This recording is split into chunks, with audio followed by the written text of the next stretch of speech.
His mother was Haggith. Hey, we know her.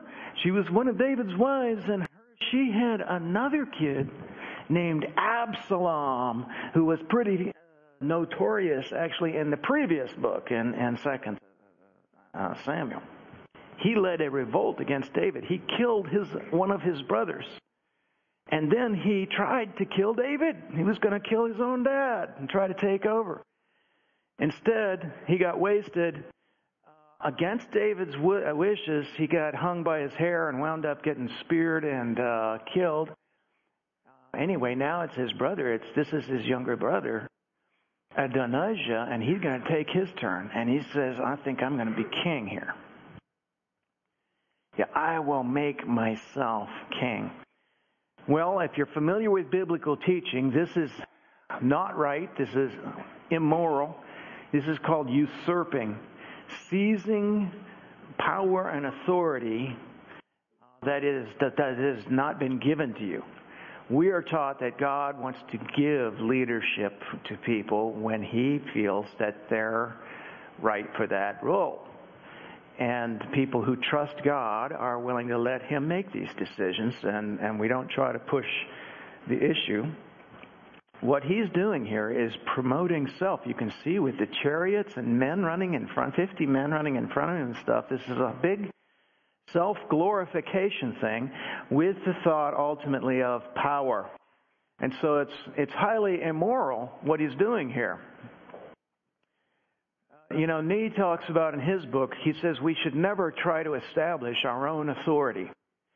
The more we try, the less we are fit for authority.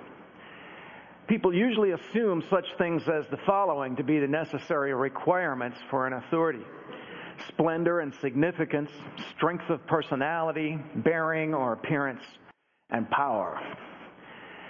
To be an authority, they reason, one must possess strong determination, clever ideas, eloquent lips.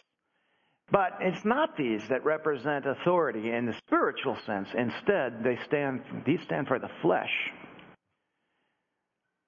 No one in the Old Testament exceeded Moses as a God-established authority. That's true. He was really given a lot of authority by God. Yet he was the meekest of all men. Literally says that Moses was more meek than any man on earth. Meek meaning humble. And he was humble. While he was in Egypt, earlier when he was a younger man, he was quite fierce. Both in killing an Egyptian and in reprimanding the Hebrews, he dealt with people by his own fleshly hand. He was a real doer back then. But for that very reason, at that time, God did not appoint him as a leader. It was only after he had passed through many trials and been dealt with by God, only after he had become very meek, more than all men on earth, that God used him to be an authority, a leader. So there's a principle here to think about, and we need, what we're looking at with Adonijah here is flying directly in the face of it. Nee adds this thought. He says the person least likely to be given authority by God is often the very one who considers himself an authority. Likewise, the more authority a person thinks he has, the less he actually does have. This mystery of humility, this willingness to let God extrude you into whatever role He wants you to be in, is just something that's very biblical. And those of us that really believe and trust that God's working in our lives realize that we need to learn to live by this and let God be the one that's determining what goes down. Then, too, there's another larger story behind what's going on here with this succession business where Adonijah is trying to take over the kingdom, and that has to do with something called the Davidic covenant. Davidic from David, the current living king. He's got the little girl with him now.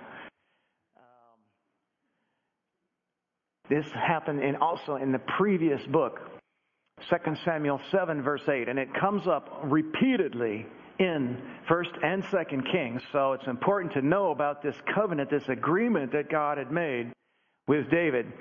he comes to the prophet Nathan and says, now go today and say this to my servant David. This is what the Lord of heaven's armies has declared. I took you from tending sheep in the pasture, and I selected you to be the leader of my people Israel. Hey, see how different he was? He didn't set up chariots and have men running in front of him, right? And how did he become a leader? God says, I took you, I selected you. You are a shepherd. And I pulled you out and I set you here to be the leader. That's the way it's supposed to be. And God will call people into roles. He calls them and it will just happen. And that's what happened with David. So he didn't usurp it. The Lord declared that he will make a house for you, a dynasty of kings. For when you die and are buried with your ancestors, I will raise up one of your descendants, your own offspring, and I will make his kingdom strong. He is the one who will build a house, a temple for my name. It's Solomon. It's the guy that we're going to be reading about tonight. And I will secure his royal throne forever.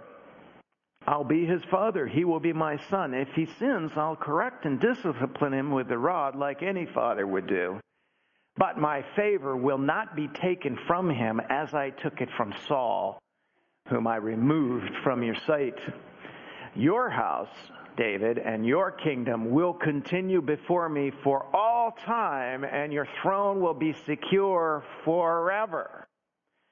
Well, I think you can see how this would be pretty puzzling to readers, to Jewish people during the exile. They're in Babylon. Their king has had his eyes put out and was killed. They have no king any longer, and yet it says right here that David's throne will be there forever. Right there. Forever. And of course, even though Israel is back today, they still don't have a king. So, I mean, none of this seems like it's true on that level. And yet, of course, if you're familiar, this covenant is the basis for why the Messiah is referred to as the Son of David. King Messiah is a Messiah to reign on the throne of David. And in fact, a Davidic king, a direct descendant of David, entitled to the throne, is king today. King Messiah. This whole thing is funneling down to the main point of the Bible, Jesus Christ. And it's all God's plan to rescue the world and to bring the world back to what it should be, to what He intended it to be before we turned away from God and went off on our revolution. And so at the hub of this wheel where all the spokes come together is Jesus Christ and His work where He came to forgive sin and make and open the door for a relationship with God. Well, we're getting ahead of ourselves, but this is why usurping power is wrong. And in fact, that God already knew who was going to be the next king. This thing by Adonijah never could have worked. He didn't realize that. Well, his father, King David, we read, had never disciplined him at any time, even by asking, why are you doing that? Adonijah had been born next after Absalom, and he was very handsome. Well, David had some major problems through this part in his life.